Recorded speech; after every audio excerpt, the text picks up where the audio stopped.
We coming at you live in full effect, and it's the fellas. We back here with a lot of stuff to talk about, like always, and it don't sound good. Things out here in this world ain't looking good, but we ready. And remember, keep the main thing the main thing. That's the main thing. Before we get into the hippie, I guess all this kind of heavy up the last two shows, but we just was looking at the situation about the pastor's wife with history of mental illness. He was saying committed suicide. What city was that in? I didn't see it. I just saw the story and I just say, man, it was sad.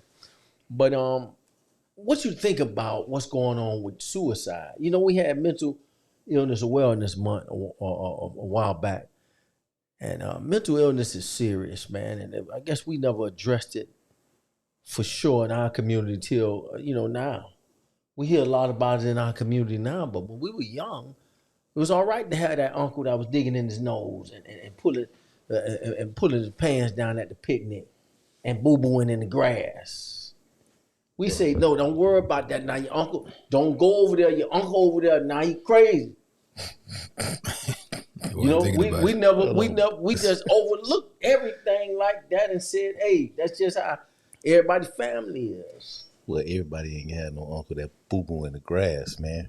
Yeah, I mean, just you could and equate pulling that. his pants down. Hey, you could equate that how you want to. That's pretty descriptive. But I'm saying doing some But some I get the wild point. stuff. I What know. I'm talking about. I got you. Some uncles go chase after all of the young girls and be laughing and want to pick all the young girls up. Some uncles talk a lot of smack. Yeah. Some uncles always drunk. Yeah. But this mental illness. Yeah. I had an uncle that was a crackhead. I mean, he not no more, but he never stole nothing though, man. Yeah. But we never. He didn't never steal. Yeah, he never steal nothing. Yeah, that you know of. But my Threw that in there. He threw that He in didn't there. steal from family, man. He Yeah. did not. This particular uncle did not steal from family. But I don't want to go too far off because we're talking about Go mental ahead. illness, and the pastor, before he broke up the meeting in the church meeting, he said that, hey man, my wife was suffering with mental illness, but my wife passed away last night, and I'm gonna be gone for a while. All this type of stuff. But my thing is, look what's happening in the churches now. You got pastors' wives killing themselves, allegedly, because now her family's saying, ain't no way. She was making plans. She was divorcing him, and she was going on about her life. What? And she didn't kill herself. So they want a full investigation of it. But she was in a whole nother city, and the pastor was at it back home at church having church service when he heard the next day he heard about it. Wow. Look at this couple, man. It seemed like a lovely couple. They're in the ministry. And I always, your ministry can only go far as how, everybody watching everything you do. When I was coming up and we was in the church, a minister had to follow, he, just like the Bible say, he had to be above reproach. A man above reproach. These What does preachers that mean? nowadays, that they don't understand what that means. What does reproach mean? He just have a good. He needs to have a good standing, good character, above reproach, correction. Somebody having to correct him. He's supposed to be above that. Okay. But anyway, I be going all around in circles and All the chasing time. rabbits. Yeah, but Rob, that's okay. what you think about it, man? What you Hey man, think? it's Ring sad, Rob. man. But yeah, Rob. right. Rob, ring I know Rob, y'all, Rob, ring Rob, Rob. I know But hey man, I can't hear myself that clear. Y'all can hear me? Yeah. Okay, You good. But the thing is, it's sad. So you brought up that little second part, so I don't really want to say anything and call it mental health or anything until they find out. Hopefully it wasn't no hit or something like that, or Yeah, something like that hopefully happened. like that. I don't know. But I just give a big respect to the family. Sorry that their loved one is going through this right now. The loved ones are going through this, and And then hopefully, if it was or is mental health, that hopefully the next person can get some help from that or learn from this lesson. You know. Right. South Carolina, that's where he from. South Carolina pastor. So hold on, it was already ruled a suicide by the police department. Was it? I don't know. Well, that's what the phone call has been released now, and Okay. she was talking to the 911 operator, and she said, "I'm about to kill myself, and I need to know." See, so I think what we saw with the pop saying that her dad and her family, it was before that Yeah. 911 call was released. Because release that was telling that, look, I'm about to kill myself, and I wanted to know, could y'all locate where I'm at? Because I want to be able to ping so my family can find my body. This is what the lady was saying on the phone to the 911 operator. That was before the family. Now that's released, so the family now had to look at that thing a whole lot. But I guess the family's saying, like, look, let's get an investigation because she could have been under duress. But it don't sound like it. She didn't? You heard the video? She's just talking nice and calm. Yeah. Man, if somebody got a gun to your head and say, hey, just talk calm and just say it, I'm going to blow your head off. Just say these words right here. You're reaching, dog. You're reaching. Yeah, but that's what it is. We don't know. Specifically, what kind of mental illness that she was suffering from? Well, I mean, what's the diagnosis? Do you know? Well, the husband just mentioned that. Oh, okay. Okay. When he was addressing the church, he mentioned she suffered from years of mental illness. Was she bipolar? He might have threw that out there. Was she bipolar? Right. He didn't say anything. He just threw that out there. And he did say she couldn't get to her medication. Oh, okay. Okay, so she was taking or some medication that was hard to get is what he said when he addressed the church. So you got him saying all that, doing this here, then you got her making a call to 911, and then you got her family saying they want a full investigation. They're going to have to sort this one out. Yeah. This one ain't looking good. Yeah, it's sad. The people that go to the church, this is what they got to see. You know, see that right there where it says 911 call? That was the call. Now they posted the call. Now it's out. She was saying she want her body to be found by her family. Wow. Beautiful young lady like that is she was going through. Man, that's crazy, man. Yeah. So if she's that's a tough one, man. You know, I say this with all the stuff that I'm faced with. You know, we all run into situations where we just feel like, man, this is hey, excuse me. We run into them situations in life sometimes where the devil trying to push you to the brink. And I love when Jesus said, "Get thee behind me, Satan." You know, that really works. When you're going through tough times and these dumb thoughts and all these different things going through your mind, I'm finna go here and knock this person out. You got to be able to say, "Get thee behind me, Satan," because you're offense to God. Say, it is written. Get thee behind me, Satan. That works. Get thee behind me, Satan. That's right. Yeah. And he is a liar. The devil's a liar, and the truth ain't it. Always, every day. But that's sad to hear, man. I mean, jeez, man. Just always, and there's a lot that happens out there with a lot of people like that. So if anyone's listening to any of this that we're talking about, man, just always know that there's some hope. There's always hope. There's always, and keep your faith strong, man, because you're going to get through the storm. You know, man, let me tell you something. With all the stuff that I'm dealing with now, and for me, what always helped me, no matter what, I've learned over the years, I just pick the word up. Cause like now, you know, we got it on I got it on my tablet, got it on the phone or whatever. You know, I try to read Proverbs. You know, so it's 31 chapters in Proverbs, right? So I try to read one a day. Whatever day it is. If it's the 10th day of the month, I read the 10th one. You know, for me that always worked. It helped me out. You know? Yeah, if you're gonna get the inspiration from the blueprint, man, that's good, man. It just, for whatever reason, it just calms my mind, you know. Yeah, that's what it's made for. That's what God got it here for, to calm us. Yeah, so I mean, if that'll help somebody out there, you know, so pick it up. Even if you see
my phone is on. It's my my location. Okay, I'm showing.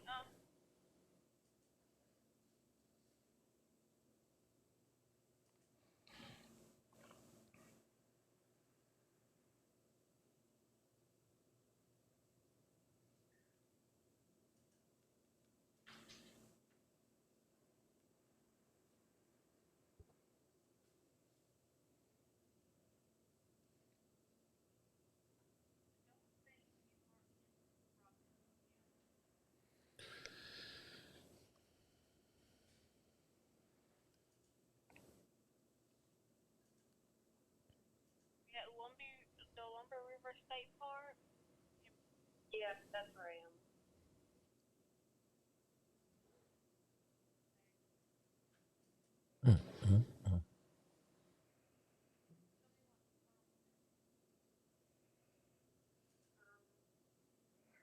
I'm about to kill myself. Lord have mercy. I just want my family to know where to find me. Amen.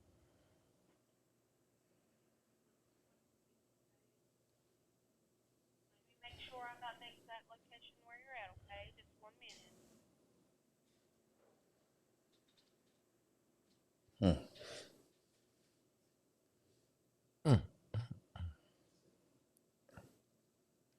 And that was it. It stopped there. Lord No. have mercy. It stopped. It just stopped. So here's my thing. Here's my question, right? Because we know that she's a believer, right? Because she's the pastor's wife. That would be ideal. Right. So, I mean, like, she should know. She should know the word, right? If he's a pastor, I'm pretty sure that he's prayed with his wife and, all of these things, right? So she should know this stuff. Is my question. Yeah, It's a statement. I'm not asking a question, but I'm just saying. What you think? But I think it's this lady sounded like she was giving up. She was giving up. She was empty, man. She felt empty. It sounded See, empty. Judas was around Jesus, even though Jesus knew he was going to betray him. Mm-hmm. He wanted him to be around him, so that it'd be harder to. Even though Jesus saw he was going to betray him. What I'm saying here is you could be around the Lord all you want, Okay. but you got to let him in.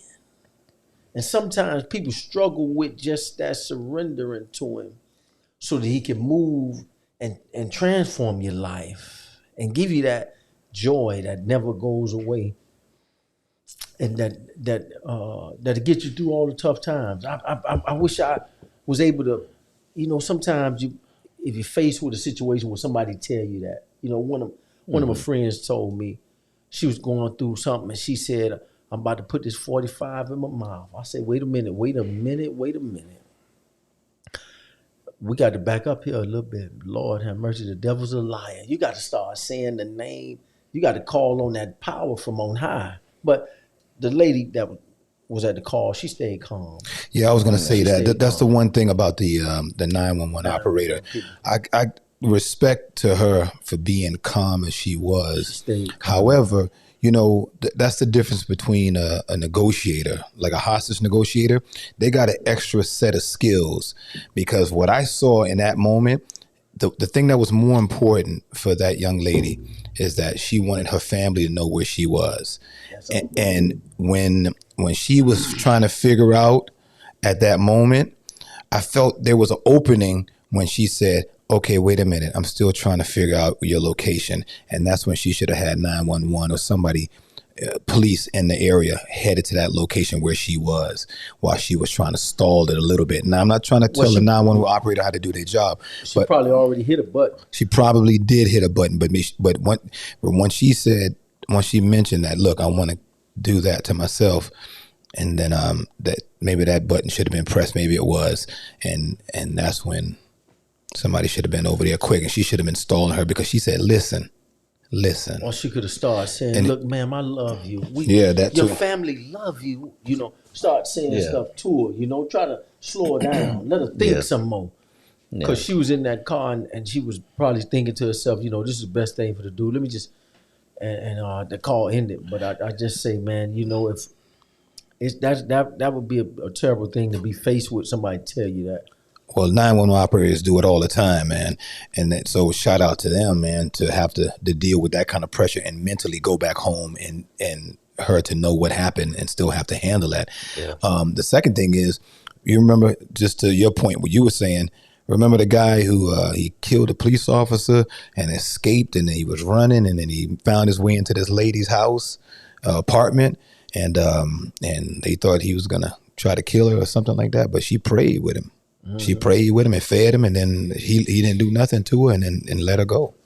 Yeah, I Once he heard left, something like that. I'm paraphrasing a little bit, but it's the point that this lady prayed with this man, and he saw that forgiveness in his heart and not to do anything to that woman. So Yeah, you know, you got that opportunity. And maybe they could continue to work with those 911 callers how to deal with that. If somebody say that, you got a short window to distract them and get their attention with something. Ma'am, you know, your family loves you. Your son, you love you. Mention your daughter, the kids.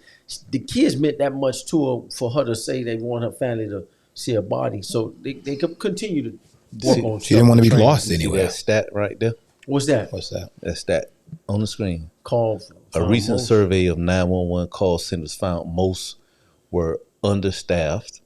75% of respondents reported burnout, and 35% suffered from depression. 100%. I could dig it. So they're understaffed. I think we had an issue like that here in Broward County. We did. Right. I heard him talk about it. I think I remember seeing something like that. Right. So, and 35% suffer from depression. So you got to understand that's a very It's a stressful job, stressful job. That's and then hearing be able everything. to put that down, man. Yeah. leave that on the job. You understand? You got to take that. You have to take that home with you, man. Right, and then go home. And look at the deal police with your officers. family. Yeah. Police officers do the same thing. They suffer through a lot of stressful situations, and I'm not making an excuse for some police officers that go out there and do stupidness, but there's some police officers that have to go out and deal with a stressful situation and then be calm and then handle a situation that escalates, and then that's their job. Yeah, But there are a lot of police officers that are, and up in New York, New Jersey, at one time they said a lot of police officers were suffering from that, going back home and abusing family members and killing themselves, man. So it was, look, what I'm saying is those type of situations are stressful. Even when there's a shooting at a school and then a police officer that got kids got to go inside a building and see a bunch of kids laid out from a mass murder, they have to go to therapy after that. There's a lot going on. But I'm gonna tell you, with all of these things, if you have a foundation in faith, if you got something that you hold on that can't be moved, because one thing about God, He hear all this stuff too. He see it all, and He can provide the power to help folk get through the toughest times in their life, the toughest. And one thing about being involved in a lot of stuff is a lot of times being that part about being a police officer, they don't look for people that's connected to God, that claim to be Christian. Not all the time. That's no. not a high thing on the list. Not even for 911 callers either. Yeah, they're not negotiators.